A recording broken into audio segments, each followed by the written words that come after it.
Mistulang may natatagong exotic zoo sa Manila North Cemetery. Ang mga naroon, mga ibong nanganganib ng maubos at iligal umanong ibinebenta sa libu-libong pisong halaga. Saksi si Ivan Mayrina, exclusive. Philippine Cockatoo. Wala ng 1,000 bilang sa buong bansa, kaya sa illegal na bentahan umaabot ng hanggang 60,000 pesos. Ito naman ang African Grey Parrot. Itinuturing na pinakamatalinong loro. Nanganganib na rin sa Africa pero ibinebenta sa Pilipinas ng hanggang 80,000 pesos.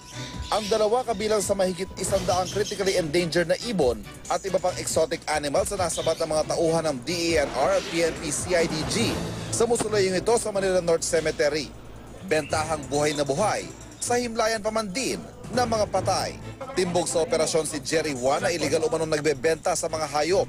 Ay, hindi po ako nagbebenta niyan. Koleksyon ninyo? Koleksyon ko po yan. Pero alam niyo po bang bawal daw kahit yung Hindi koleksyon? hindi po talaga, wala naman sa, sa endangered po, hindi po pinagbabawal yan. Alam ko po yung pinagbabawal na ibon. Fortunately, itong ating subject, nag-trade din sa internet, no? So, napasok natin yung website, yung ating isang tao rito sa opisina, nakipag-deal. So, natuntun nga yung kanyang saan siya nag-maintain. Easily, yung the kind of operation na maintain niya would run into millions. Kasi yung possession pa lang nung mayroong makita sa iyong naalaga mo na walang permit, maglabag na yan sa Republic Act 9147. Ito yung batas na nangangalaga sa ating mga buhay ilang. Katulad nitong nandito, yung ating katala. Posibleng makulong si Juan hanggang 4 na taon at pagmultahin ng hanggang 300,000 pesos. Dadalhin naman sa Wildlife Rescue Center ang mga nasagip na ibon.